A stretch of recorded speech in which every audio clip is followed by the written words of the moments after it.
Bonjour, nous allons aborder un sujet que je trouve passionnant, un sujet qui vous intéressera certainement. Pourquoi? Parce que nous allons parler des maladies de l'âme. Pourquoi les maladies de l'âme? Parce que l'âme peut être blessée, l'âme peut être malade, et quelquefois on peut être physiquement en bonne santé, mais avoir une âme malade. Et un homme de Dieu, Moïse, disait ceci de la part du Seigneur, que dans Deutéronome au chapitre 4, le verset 19, « Veille sur ton âme ». Veille sur ton âme. Veiller, c'est quoi? Veiller, c'est surveiller, c'est garder, c'est prendre soin de quelqu'un ou de quelque chose.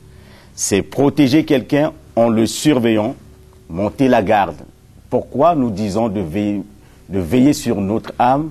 C'est tout simplement, notre âme peut être blessée parce que nous écoutons, parce que nous entendons à gauche ou à droite. Notre âme peut être malade, notre âme peut être découragée, notre âme peut être abattue. Et la prospérité ne dépend pas de l'économie d'un pays, mais la prospérité dépend de l'état de notre âme. Si notre âme est guérie, nous pouvons prospérer. Si notre âme est en bonne santé, nous pouvons faire énormément de choses. Et nous devons comprendre que notre âme a besoin d'être touchée, a besoin d'être guérie. Et la seule personne qui peut guérir notre âme, c'est Jésus-Christ. Nous aurons l'occasion de le voir en détail quand Jésus va lancer une invitation dans Matthieu au chapitre 11, le verset 28, en disant « Venez à moi, vous tous qui êtes fatigués et chargés, je vous donnerai le repos. » Et on sait très bien que nous avons besoin de nous reposer. Si physiquement, le corps a besoin de se reposer, l'âme aussi a besoin du repos. Mais quelquefois, physiquement, nous nous reposons, mais notre âme est vraiment troublée, notre âme est malade, notre âme est perturbée, et raison pour laquelle Jésus, en commençant son ministère, demande à tout le peuple, à tous les hommes, de venir à lui, car il est celui qui guérit notre âme. Il est celui qui apporte la consolation à notre âme, il est celui qui est le seul capable de donner du repos à notre âme. Nous allons voir en détail ce que c'est que les maladies de l'âme, et nous en parlerons de ce que la Bible appelle le dégoût de la vie. Le dégoût de la vie, et des hommes sont passés par cette maladie, et nous aurons l'occasion de le voir tout en détail. Que le Seigneur vous bénisse.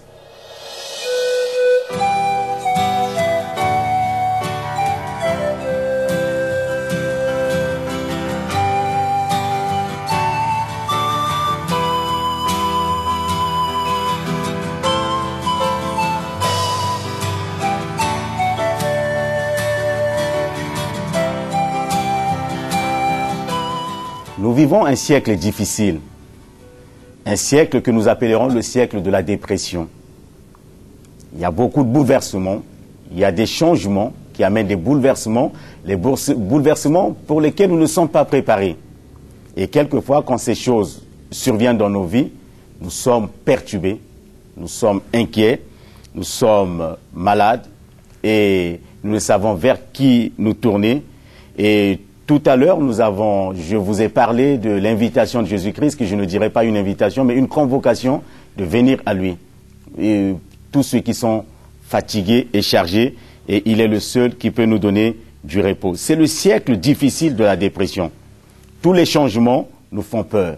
Les changements qui arrivent nous font peur. Et la peur engendre l'angoisse. Et cette angoisse nous pousse dans les troubles. Et en regardant dans les évangiles, c'est Jésus qui s'adressait à ses disciples. On pense qu'eux aussi, ils étaient dans une situation un peu difficile parce que le maître leur avait annoncé d'un moment à l'autre, il allait les quitter. Il allait partir parce que sa mission arrivait à la fin. Il leur dit ceci, que votre cœur ne se trouble point. Croyez en Dieu et croyez en moi. La peur qui engendre l'angoisse, et l'angoisse les trouble. Et beaucoup de gens sont troublés. Mais Jésus invite tous les hommes à venir à lui en disant que votre cœur ne se trouble point. Croyez en Dieu et croyez en moi. Nous parlons d'un homme de Dieu qui s'appelait à l'époque Job et qui est toujours ce grand homme que Dieu a rendu témoignage en disant c'est un homme juste, c'est un homme intègre. Dieu a vanté ses qualités devant le diable en disant n'as-tu pas vu mon serviteur Job? Mais la Bible nous dit dans le chapitre 10 du même livre de Job, le verset 1er, cet homme de Dieu va dire ceci, mon âme est dégoûtée de la vie. Comment comprendre cela? Il a subi beaucoup de choses dans sa vie. Il y a eu des bouleversements. Il y a eu des changements qui sont arrivés dans sa vie. Les choses pour lesquelles lui-même n'était pas préparé. On voit qu'il perd ses enfants. Et il fait faillite dans ses affaires. Et sa femme même, il y a des problèmes dans la maison où sa femme se révolte même en disant à cet homme, mais maudit Dieu et meurt. Job, cet homme, en vivant tous ces bouleversements, ces changements, il était touché au plus profond de lui. Il est arrivé à dire ceci, mon âme est dégoûtée de la vie. Mais combien de gens sont dégoûtés de la vie? Combien de gens sont dégoûtés de la vie? Et souvent, la seule solution que le diable propose, c'est le suicide. Mais comme nous ne pouvons pas, et certains ne peuvent pas se suicider, et ils essayent, à cause des responsabilités qu'ils ont, de survivre, alors que Dieu est venu pour nous apporter la vie par son Fils Jésus-Christ.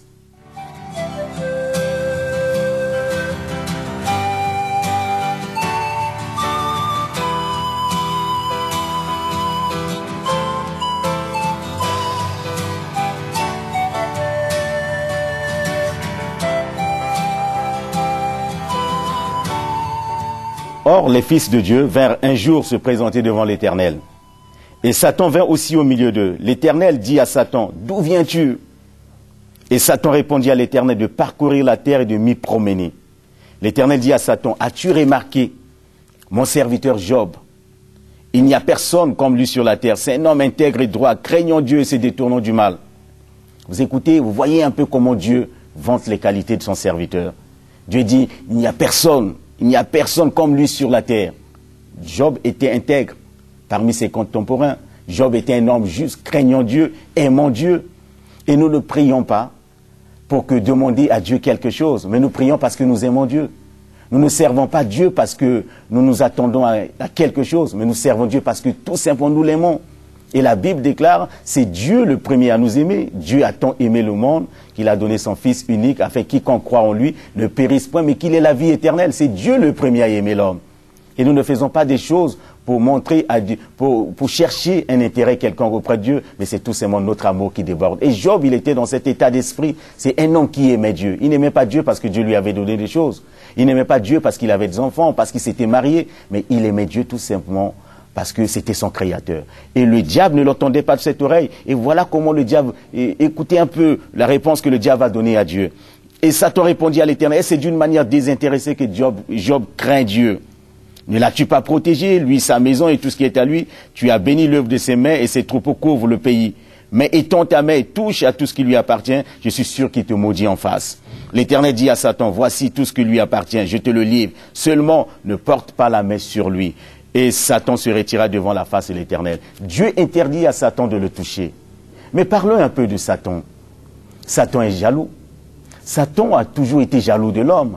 Il ne veut pas le bonheur de l'homme. Il ne veut pas la paix de l'homme. Il ne veut pas la prospérité de l'homme. Il ne veut pas voir l'homme en bonne santé. Il ne veut pas voir l'homme dans la paix. Il ne veut pas voir l'homme dans la joie. Et s'il n'arrive pas à toucher l'homme physiquement, mais il le touchera au niveau de son âme. Il arrivera à le déstabiliser. Et ce n'est pas d'aujourd'hui que le diable est contre l'homme. Dès la création du monde, il a attaqué Ève dans le jardin.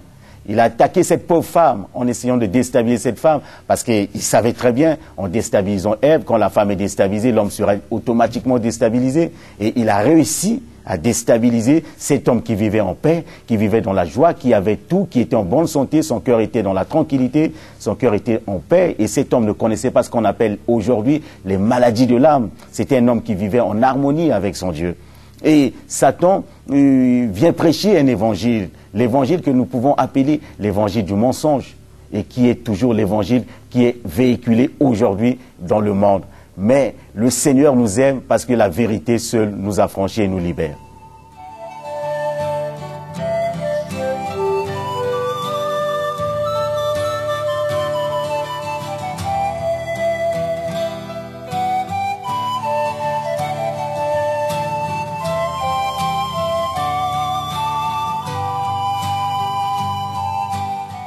Depuis la nuit de temps, Satan a toujours été un menteur.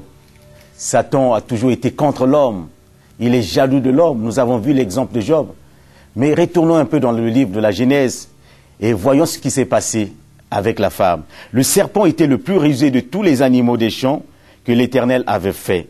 Il dit à la femme, Dieu a-t-il réellement dit, vous ne mangerez pas de tous les arbres du jardin? La femme répondit au serpent, nous mangeons de fruits des arbres du jardin, mais quant aux fruits de l'arbre qui est au milieu du jardin, Dieu a dit, vous n'en mangerez point et vous n'y toucherez point de peur que vous ne mouriez. Nous voyons encore apparaître la peur qui amène l'angoisse, et l'angoisse le trouble. Cette femme était troublée au plus profond d'elle-même. Quand on est dégoûté de la vie, on est angoissé, on est troublé, on est perturbé.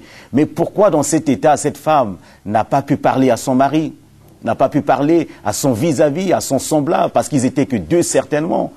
Et c'était son confident. Dieu n'a pas dit, il n'est pas bon que l'homme soit seul. Et Dieu a créé l'homme en mettant à côté de l'homme cette femme. Mais pourquoi, lorsqu'elle était troublée, ne s'est-elle pas tournée vers son mari? Et je suis sûr et certain, si elle en avait parlé à son mari, le mari allait dire, attendons, le soir, quand Dieu viendra, on parlera de ce problème-là à Dieu. Et beaucoup d'hommes et des femmes, en étant troublés, cherchent des solutions. Ils cherchent une fausse spiritualité. Ils cherchent une nouvelle révélation. Ils veulent que les gens leur viennent en aide. Et quelques personnes, ne sachant quoi faire, se tournent vers les sciences occultes, se tournent vers l'occultisme, se tournent vers les féticheurs, en allant chercher des révélations vers l'horoscope, en essayant de savoir quel sera leur avenir. Mais notre avenir n'est pas dans la main d'un homme, mais notre avenir est dans la main de Dieu. Parce que seul Dieu il a dit, je connais le projet que j'ai pour toi, c'est pas un projet de malheur, mais c'est un projet de bonheur. Et Dieu avait un projet pour Adam, Dieu avait un projet pour ce couple. Il voulait qu'ils vivent dans la paix, qu'il soit épargné de tous ces problèmes, de tous ces tracas, de toutes ces difficultés, de vivre dans la joie et de vivre dans la paix. Et la femme va écouter ce message que nous avons appelé le message du mensonge. Et cet évangile fabriqué de toutes pièces par le diable, par l'ennemi de notre âme. Parce que le diable, ce qu'il combat, il ne combat pas, il peut nous combattre physiquement, mais ce qu'il cherche d'abord à toucher, c'est notre âme. Quand notre âme est déstabilisée, nous serons déstabilisés sur tous les points. Et il y a un apôtre, l'apôtre Paul va donner ce conseil, cet enseignement aux Éphésiens en leur disant, oui, le combat n'est pas charnel, mais le combat n'est pas contre la chair et le sang, mais le combat c'est contre les esprits méchants.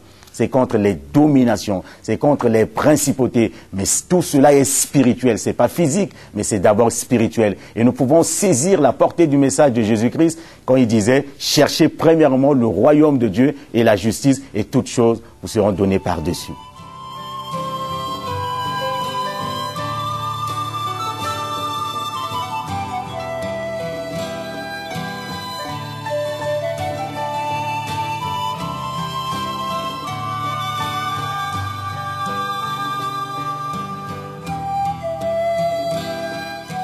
Nous vivons dans un monde où l'homme a inversé les choses. On cherche premièrement ce qui est physique, ce qui peut réjouir nos cœurs. Et cela nous amène souvent dans le dégoût de la vie. Et je pense à un célibataire, un homme qui est habitué. Il était tout seul, il vivait tout seul. Et voilà, il y a un changement qui arrive dans sa vie. Il va se marier. Mais comme cet homme, ça faisait des années qu'il vivait tout seul. Et il se décidait tout seul. Il mangeait seul, il dormait tout seul. Une personne qui vient dans sa vie, aujourd'hui, c'est un changement. Et il doit décider à deux, ils doivent décider à deux, il doit compter sur l'autre pour prendre des décisions. Et s'il n'est pas préparé, vite, il va être dégoûté du mariage. Il va se dire, j'étais bien tout seul. Depuis que cette femme est arrivée, je ne comprends pas le sens du mariage. Et Adam l'a dit à Dieu. C'est à cause de cette femme, je suis dégoûté. Il ne fallait pas que tu me mettes une femme à côté. Et cet homme était dégoûté.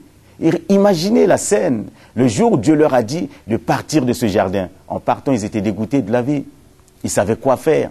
Ils savaient vers qui aller. Et c'était des gens qui étaient blessés au plus profond d'eux.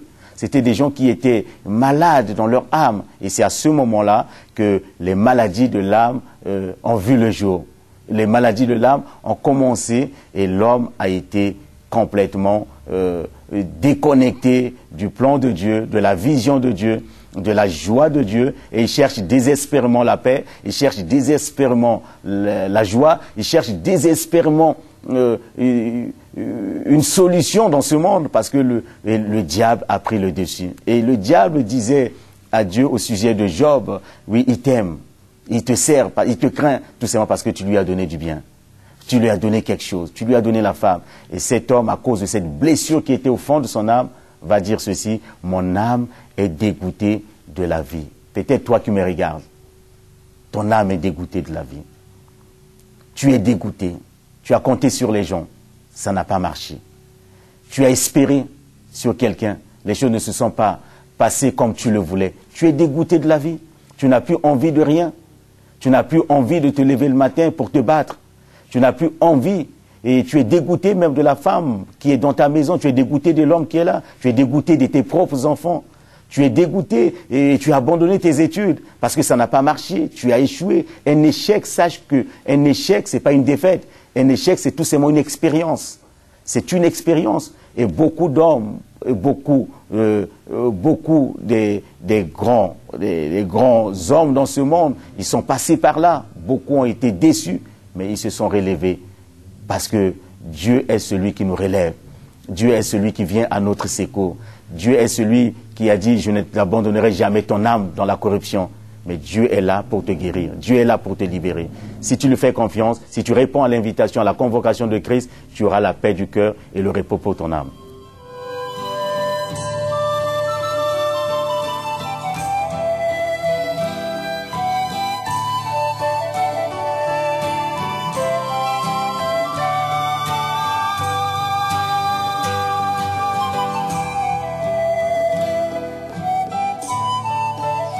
Qui ont vécu, qui ont eu des moments difficiles dans leur vie et à cause du Seigneur, ils se sont relevés. Mais regardons l'exemple d'une femme. Une femme dont la Bible nous parle en disant qu'elle avait un problème. Elle souffrait d'une maladie qui datait de 12 ans et c'était une perte de sang pour une pauvre femme. C'était difficile de vivre cela. Et la Bible nous dit qu'elle a tout dépensé ce qu'elle avait, en allant voir les médecins, les spécialistes. Mettez-vous à la place de cette femme, elle était dégoûtée de la vie. Elle était dégoûtée, elle ne pouvait pas facilement se mettre avec les gens.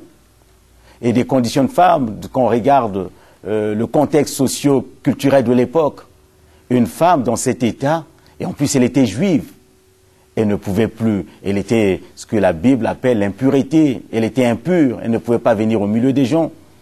Elle ne pouvait pas s'approcher de qui que ce soit. Peut-être qu'elle a perdu son mari, parce que quel est cet homme qui pouvait supporter cet état, de vivre dans ces situations? Elle était seule, elle a tout dépensé, et on nous dit que sa condition ne s'améliorait guère, mais les choses se dégradaient dans sa vie. Elle était dégoûtée. Elle était arrivée au bout du rouleau, en disant: la vie ne vaut plus la peine d'être vécue. Qu'est-ce qu'il faut faire? Elle n'attendait rien de la vie. Quand on est dégoûté, on n'attend plus rien. Quand on est dégoûté, on baisse tout, on baisse les bras.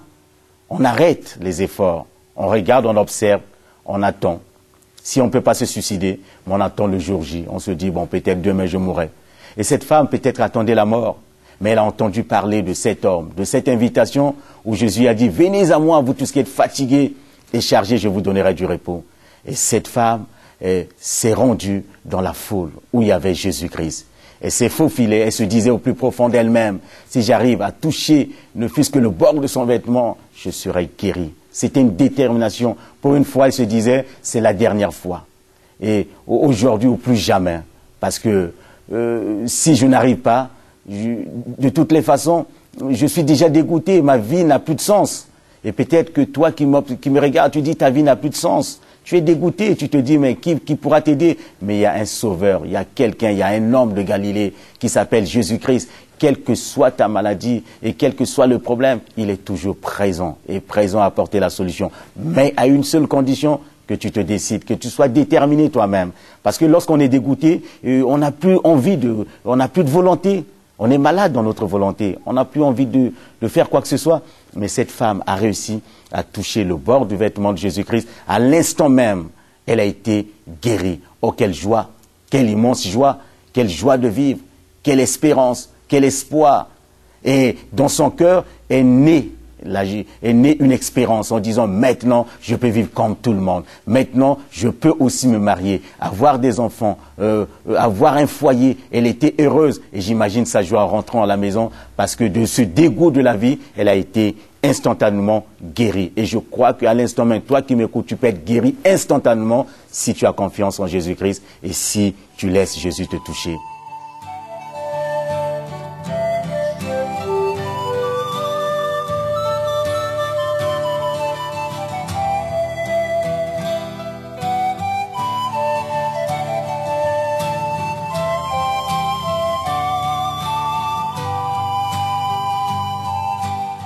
Ces derniers temps, j'ai été confronté à des situations qui étaient difficiles. Un jour, alors que j'étais à l'église, je m'apprêtais à quitter le bureau, quand un frère m'appelle pour me dire « Pasteur, est-ce que tu peux nous accorder 5 minutes ?» Je lui dis « Pour quel sujet ?» Et ce frère m'a dit « C'est grave, c'est urgent, il faut que tu fasses quelque chose. » Je ne savais pas de quoi il s'agissait. Mais il était parti faire des travaux dans la maison d'une jeune fille de 25 ans. Mais elle a entendu prononcer des paroles qui n'étaient pas des paroles de paix, de joie et des paroles d'avenir. Cette jeune fille était dégoûtée de la vie. Elle était sur le point de se suicider parce qu'elle en avait marre de la vie. Elle souffrait et elle ne savait quoi faire. Elle était désemparée, elle était déboussolée.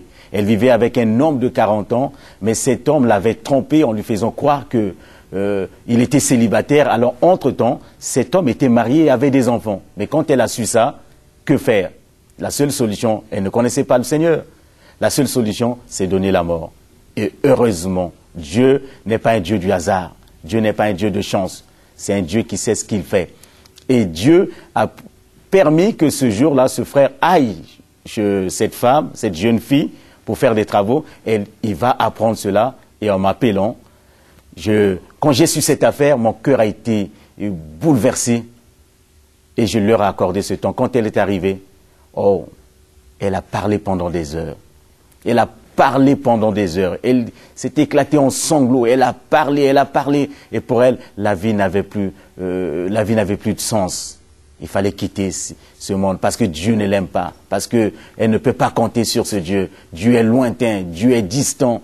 Et cette jeune fille, nous avons eu à prier avec elle, à chasser cet esprit, à mettre dans son cœur des paroles de paix, des paroles d'amour, en lui faisant croire que son Dieu l'aime, non pas en lui faisant croire, mais en lui citant les paroles bénies de Dieu, les paroles encourageantes du Seigneur. Elle a été restaurée. Aujourd'hui, elle est dans l'église. Je bénis le Seigneur pour sa vie.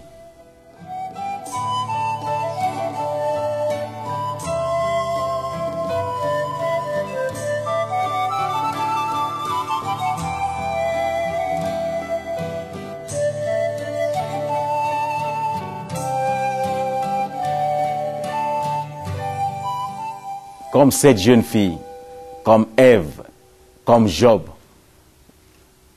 beaucoup de gens sont découragés. Beaucoup de gens ont ce dégoût de la vie, vivent cela au plus profond de leur âme, au plus profond de leur être. Peut-être toi qui m'écoutes, tu es dans la même situation. Mais j'aimerais te dire que Dieu t'aime. Et Dieu a un plan pour toi. Et que Dieu a préparé d'avance quelque chose d'extraordinaire pour toi. Oh, tu peux me dire, mais oui, mais s'il a préparé quelque chose, pourquoi ne le fait-il pas dans ma vie? Mais maintenant, c'est à toi de venir. C'est une invitation. C'est une convocation de la part de Jésus de venir. Et si tu acceptes de venir aujourd'hui, Dieu restaurera ton âme. Dieu guérira ton âme. Les hommes peuvent guérir notre physique, notre corps, mais Dieu est le seul qui guérit notre âme. Vous savez, les médecins guérissent, ils peuvent soigner les maladies. Mais le seul qui soigne le malade, qui guérit le malade, c'est Dieu lui-même. Et je sais que tu es malade. Mais laisse-moi prier pour toi, si tu le veux bien. Mais alors que tu me regardes, mets tout simplement ta main sur ton cœur, là où tu souffres. Et je vais prier pour toi. Seigneur, tu vois la main de cet homme. Tu vois le désarroi dans son cœur. Tu vois cette maladie qui est au plus profond de son âme. Et le seul qui peut le guérir, c'est toi. Et Jésus, il a répondu à cet appel. Il a obéi, car tu as dit, l'obéissance vaut mieux que le sacrifice. Regarde sa main posée sur sa poitrine. Et pose ta puissante main, et qu'à l'instant même, qu'il reçoive la paix du cœur, la joie de Dieu, et que son âme soit guérie, et restaurée, et qu'il vive dans ta santé. Je te le demande de tout mon cœur, Jésus-Christ. Fais-le pour mon ami, fais-le pour celui qui me regarde, fais-le pour celui qui croit. En ton nom soit toute la gloire. Amen.